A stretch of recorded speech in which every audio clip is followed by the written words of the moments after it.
Assalamualaikum warahmatullahi wabarakatuh.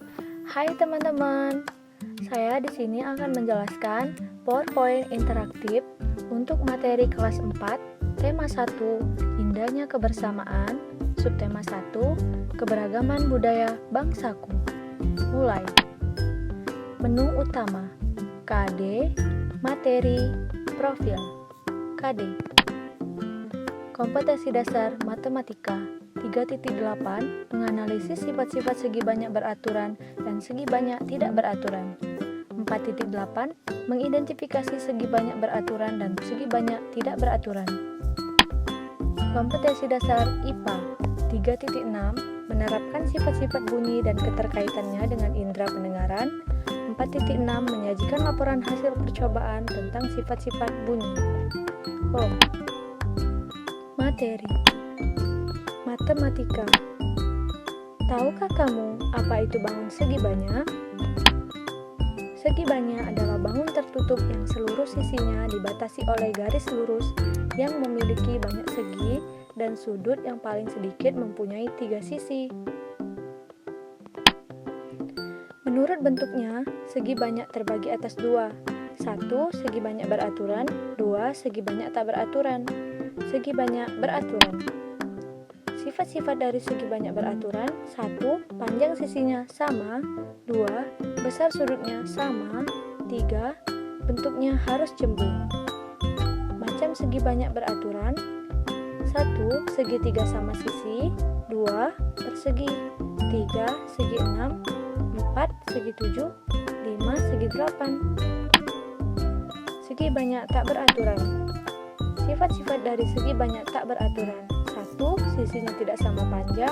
2. Ukuran sudutnya tidak sama. 3. Bentuknya bisa cembung dan cekung. Macam segi banyak tak beraturan: 1. Segitiga sama kaki. 2. Segitiga siku-siku. 3. Persegi panjang. 4. Trapesium. Ilmu pengetahuan alam. Sifat-sifat bunyi. Merambat melalui medium.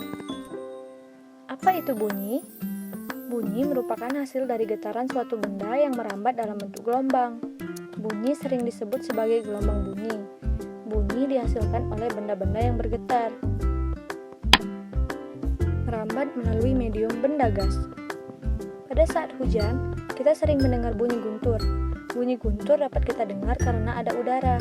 Jika udara tidak ada, maka bunyi tidak terjadi dan tidak terdengar. Keadaan menjadi senyap seperti di angkasa luar. Merambat melalui medium benda cair. Bunyi dapat merambat melalui zat cair waktu yang diperlukan untuk menempuh jarak dari sumber bunyi ke suatu benda dan kembali ke sumber bunyi lagi dicatat pada alat yaitu sonar.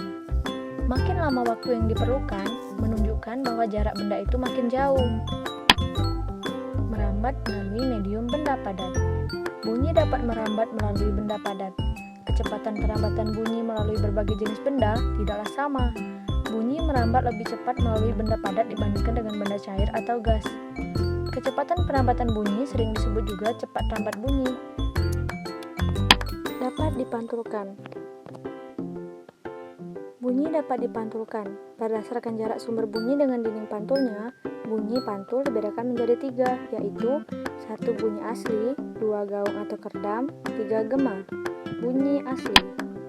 Benda pantul yang memperkeras bunyi asli. Jika jarak antara sumber bunyi dan dinding pemantul dekat, bunyi pantul terdengar hampir bersamaan dengan bunyi asli, sehingga akan memperkeras bunyi asli. Misalnya, jika kita berbicara di dalam kamar kosong yang tertutup, maka bunyi yang kita keluarkan akan mengenal dinding-dinding kamar. Bunyi itu dipantulkan sehingga suara kita terdengar menjadi lebih kuat. Gaung atau kerdam. Apa yang dimaksud dengan gaung atau kerdam? Gaung terjadi ketika sebagian bunyi pantul terdengar hampir bersamaan dengan bunyi asli, sehingga bunyi aslinya tidak jelas. 3. Gema. Bunyi kedua yang didengar itu adalah gema. Gema merupakan bunyi pantul yang terdengar setelah bunyi asalnya terdengar lebih dahulu, atau ada interval waktu antara terdengarnya bunyi asal dan bunyi palsu. Kalian bisa lihat dari gambar di atas. Dapat diserap. Bunyi dapat diserap. Selain dapat dipantulkan, bunyi juga dapat diserap. Benda-benda yang dapat menyerap bunyi adalah benda yang permukaannya lunak. Benda yang demikian disebut peredam bunyi. Contoh benda peredam bunyi: 1 kayu, 2 bantal, 3 keset. Hubungan dengan indera pendengar. Hubungan dengan indera pendengar yaitu cara kerja telinga. Kalian bisa lihat dari gambar berikut. Home. Profil. Tugas UAS, media pembelajaran interaktif. Nama Mira Lestari, NIM 2018143204, kelas 4F. Dosen pengampu Putri Dewi Nurhasana, Magister Pendidikan, Program Studi Pendidikan Guru Sekolah Dasar, Universitas PGRI Palembang. Semoga video ini bermanfaat bagi teman-teman yang telah menonton. Terima kasih. Exit.